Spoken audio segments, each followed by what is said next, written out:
Se eu ganhasse 1 euro para cada vez que eu respondo a pergunta, Isabel, como é que eu posso me regularizar se eu já estou na Itália? Eu não estaria rica, mas com certeza já teria feito um monte de aperitivo, bebido um monte de Aperol Spritz só em cima dessa resposta. Se você está interessado nesse assunto, fica comigo até o final desse vídeo que a gente vai falar sobre opções de permesso de soggiorno para quem está irregular na Itália.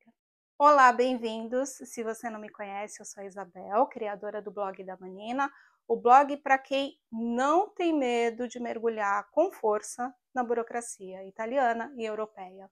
É um blog com bastante conteúdo para quem tem um interesse na imigração legal, principalmente se você não tem cidadania. Já que você está aqui, eu agradeço a sua audiência e pergunto por que você já não aproveita e deixa o seu like, se inscreve no canal. Esse tipo de engajamento é exatamente o que eu preciso para continuar produzindo esse tipo de conteúdo para vocês. Entrando no assunto do vídeo de hoje, quais são as opções de permesso de soggiorno para quem atualmente vive irregularmente, ou seja, sem o visto adequado no território italiano?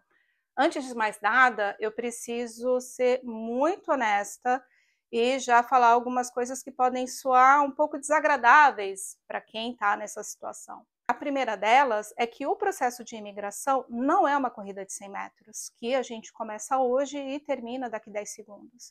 O processo de imigração é uma maratona. E quanto mais tempo você dedicar para o planejamento e para o estudo, compreensão das leis e das regras, maiores vão ser as suas chances de sucesso. Isso vale para todo mundo, independente do país que você esteja pensando em imigrar. A outra, e aí a gente precisa fazer também um exercício de empatia, é que muito provavelmente a pessoa que vive irregularmente em um outro país, ela tem uma história, ela tem uma motivação. Cada um sabe exatamente onde o calo aperta, e aqui não é o meu papel julgar absolutamente ninguém. A primeira opção de permesso de soggiorno para quem está irregularmente na Itália, provavelmente é o mais conhecido de todo mundo, que é o permesso de soggiorno per motivi familiari, que você consegue depois que você se casa com um cidadão italiano ou europeu. Esse não tem muito segredo. Na realidade, eu vou até fazer um pouco merchan do blog e deixar aqui na descrição os 2 posts que falam sobre esse assunto. Qual é o procedimento para você se casar na Itália e qual é o procedimento para, depois que você já estiver casado ou casada, fazer a solicitação desse permesso per motivi familiari. Já a segunda opção, ela é menos conhecida, mas também está relacionada a um tipo de relação amorosa com o cidadão italiano ou europeu, que é também um permesso per motivi familiari originado de uma união estável. Muitas pessoas respondem na lata que não existe união estável na Itália, e essa é uma grande bobagem. Existe sim, com algumas vantagens, por exemplo, você não precisa contrair matrimônio, e algumas desvantagens. Parece brincadeira, mas para você fazer uma união estável na Itália, o processo é até mais burocrático e caro do que para você se casar. Um exemplo aqui, eu vivo em Roma e quando eu e meu marido nos casamos, como nós éramos residentes em Roma, a taxa que nós tivemos que pagar para o comune foi de 150 euros. Se a gente não tivesse feito nenhum tipo de celebração, seria esse o custo e acabou. Para você estabelecer uma união estável, você precisa obrigatoriamente envolver um notário, que é a figura de um escrivão misturado com advogado aqui na Itália, e o custo desse notário não vai ser menor do que 700 euros. Esse notário vai fazer um contrato de união estável entre vocês. Esse contrato precisa ser registrado na Agenzia delle Entrate e só depois é que esse documento, com o devido registro, vai servir para ir para a questura, anágrafe e depois o Ufficio Immigrazione para finalmente pedir o permesso de soggiorno. É um processo um pouco burocrático, mais burocrático do que o casamento em si, mas pode sim ser uma opção para quem acha que é cedo ou prefere não se casar, não contrair matrimônio. A terceira opção é se você iniciar o seu processo de cidadania. Calma lá, não me xinguem. Eu estou partindo do princípio que A gente sabe que a maioria das pessoas que vêm para a Itália para fazer o processo de cidadania por via administrativa já saem com tudo arranjado. Documentação em ordem, com contato para você conseguir alugar uma casa, estabelecer residência, tudo bem. Mas a gente sabe também que tem algumas pessoas que vêm no improviso, na emoção. Juntam uma grana, decidem chegar na Itália para então começar a pesquisa e busca desses documentos. E muitas vezes os 90 dias que os brasileiros têm sem a necessidade de pedir um visto acabam terminando antes que essa pessoa consiga reunir toda a documentação e dar entrada no processo de cidadania em si. Não tem problema, mesmo que você ultrapasse esses 90 dias, se você tem direito à cidadania italiana, você vai poder pedir depois o permesso de soggiorno per attesa di cittadinanza. Não tem problema. Só que aqui você precisa levar em consideração um obstáculo que pode ser bem difícil de superar. Lembrem-se que para fazer o processo da cidadania por via administrativa, você precisa ser residente na Itália. Como é que você vai ser residente na Itália? Conseguindo um contrato de locação devidamente registrado na Agenzia delle Entrate. Mas existem punições previstas em lei para quem abriga, hospeda ou aluga uma casa para um imigrante que está irregularmente na Itália. Pode ser muito difícil você encontrar um proprietário que esteja disposto a alugar um apartamento, uma casa para você, se a sua situação for irregular.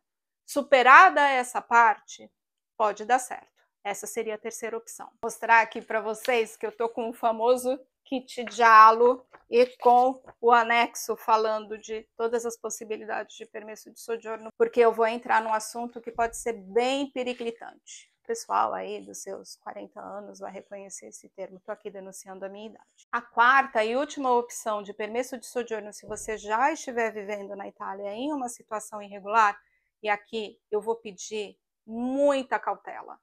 É um assunto extremamente sensível, que, se utilizado, precisa ser utilizado seguindo absolutamente todas as regras da lei. É o permesso de soggiorno per asilo político. Sim, existe também essa possibilidade de você solicitar a permissão de residência na Itália se você conseguir comprovar a sua situação de asilado político. Eu vou entrar em detalhes aqui. Se por um lado você não precisa comprovar renda e nem residência, por outro a pessoa precisa fazer o pedido de avaliação do status de refugiado junto à Polizia di Frontiera ou à Questura e, de acordo com a Convenção de Genebra de 1951, ela precisa se enquadrar em uma dessas situações. Uma pessoa que, no medo justificado, gente, esse daqui é exatamente o que diz a Convenção de Genebra, tá?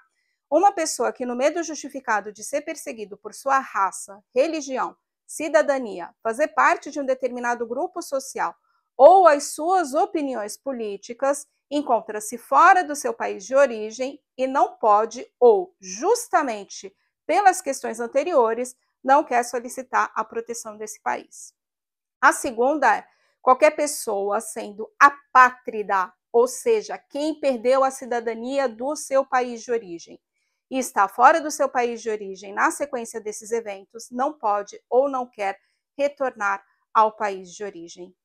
Percebam que aqui nós estamos falando de coisas muito sérias, como perda de cidadania ou então de grave ameaça que deve ser provada através de documentos quando ocorrer a entrevista na questura. Turma, prova não é um tweet, não é uma DM no Instagram que uma pessoa que não gosta de você te mandou falando que você é bobo, feio ou sem vergonha. Não é isso.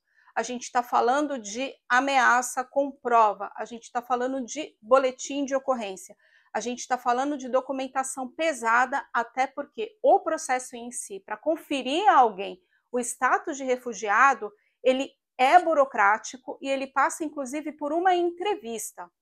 Como é que funciona?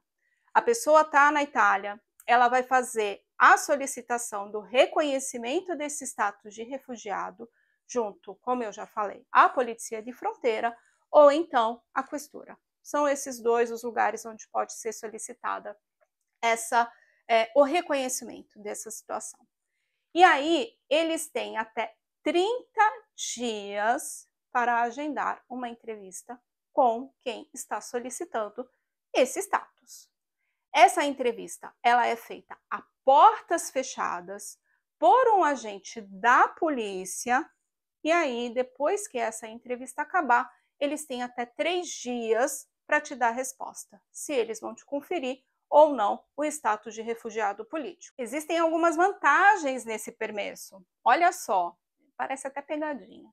A primeira é que a pessoa que o possui, ela pode trabalhar, ela pode estudar. Como eu comentei no início, falando sobre o permesso per asilo político, não precisa comprovar renda, não precisa comprovar residência. E pode sim fazer o reagrupamento familiar, sem problema nenhum. Só que esse permesso, ele tem um ponto negativo que eu acho que o preço dele é impagável. Quem tem o permesso per asilo político não pode visitar em nenhuma circunstância o país de origem. Você é brasileiro, está na Itália irregularmente, vai apelar para esse tipo de permesso, acabou visita para o Brasil. Pode esquecer Réveillon pulando 7 ondas na praia, pode esquecer festa junina, não existe mais. Se você for, o teu permesso pode ser revogado. Ah, tem uma outra vantagem também. Esse permesso, depois de 5 anos, te dá o direito de fazer a solicitação da cidadania italiana, aquela que a gente chama de naturalização. Ah, Isabel, mas e a sanatória e o decreto Flussi? Gente, aqui o buraco é super, super mais embaixo. Vamos começar pela sanatória. Primeiro que a sanatória é um processo extraordinário. Teve aquela de 2020, antes da de 2020, a de 2012, percebam, 8 anos entre as duas, e ele é um processo que o governo italiano abre de tempos em tempos, justamente para permitir que imigrantes que estão vivendo irregularmente na Itália possam se regularizar, desde que tenham um contrato de trabalho que seja patrocinado pelo datore di lavoro, o empregador. Essa pessoa, ela entra com pedido. Na sanatória de 2020, ela teve que pagar uma multa, que aqui na Itália se chama de forfetário, de 500 euros, e ela meio que vai ser a responsável pela tua permanência no país. A coisa é muito séria. Eu estava batendo um papo com algumas pessoas que eu conheço aqui, e, pelo que eu levantei, cerca de 40% das pessoas que solicitaram a sanatória em 2020 ainda não receberam o documento. A prefeitura ainda está fazendo entrevista, ainda está chamando a galera para apresentar o documento complementar e assim por diante. Esse é o primeiro ponto. Já o decreto Flussi é até mais complicado. O decreto Flussi, ele está me trazendo umas histórias que estão me deixando bastante assustada. Do tipo, brasileiros que estão investindo até 2.500 euros para conseguir se regularizar através do decreto Flussi. E isso pode ser uma fria. Por que pode ser uma fria? Embora o decreto Flussi ele tenha uma periodicidade mais regular, por exemplo, o último que saiu foi no final de 2023, contemplando o triênio 2023, 24 e 25. Eu tenho um vídeo aqui no YouTube, eu vou deixar ele linkado. Gente, a qualidade está ruim, desculpa, eu estava começando, não é que está boa agora, mas vocês entenderam. E aí, naquela época, teve um grande problema. Brasileiros só entraram na cota de trabalho doméstico, babá, cuidador de idoso, empregada doméstica, ou seja, todas as outras profissões que abriram naquela época, funcionário, operário da construção civil, pessoas para trabalhar com lavoura stagionale, que seria no caso a colheita de frutas, das sagras, das safras, né, que acontece agora na época da primavera, no verão, não rolou para brasileiro. Teve muita gente que entrou nessa pegada de contratar assessoria para conseguir o nulla osta, sendo que não era necessário, dava para fazer tudo através do site do Ministério da Interno, tudo. E essas pessoas tinham a ideia de, ok, eu estou com o meu patrão, meu chefe, tá pedindo nulla osta para mim. Na hora que saiu nulla osta, eu pego um voo e vou para o Brasil, chego lá, peço visto, consigo visto e volto para a Itália. tem um problema aqui nessa estratégia. Qual que seria esse especificamente? O consulado italiano, ele pode te negar o visto, porque ele sabe que você estava vivendo irregularmente no país até 15 dias antes, na época que saiu no Laosta. Essa é a primeira coisa. A segunda é que, eu também já falei um pouquinho, não é garantido que vai ter cota para a tua profissão. E aí, você realmente está disposto a ser enquadrado em um outro tipo de contrato, arriscando ter uma vistoria? Cara, é muito arriscado. Todo mundo pode se dar mal, todo mundo pode entrar numa fria declarando em falso. E a terceira, pode ser que no Laosta, mesmo que você esteja com o processo, entre aspas, em ordem, não seja emitido porque acabou a cota. Isso pode acontecer. Contar uma fofoca aqui, eu estava vendo um post no Facebook. Sim, eu ainda vejo o Facebook, estou muito presente lá. Que era uma reportagem de um blog, trabalhe na Itália colhendo tomates e receba até 2.000 euros por mês. Bonito, né? Todo mundo se interessa. Só que não. Por quê? Como eu falei antes, brasileiro não entrou na cota do lavoro stagionale. Não tem como uma pessoa com um passaporte brasileiro solicitar no Laosta para vir trabalhar na colheita na Itália. Não existe. Ok, esse vídeo já está ficando muito longo. Eu acho que eu abordei os pontos mais importantes. Eu volto a pedir para vocês para usarem essa informação sobre o permesso de soggiorno per asilo político em um modo muito inteligente, com muita sabedoria.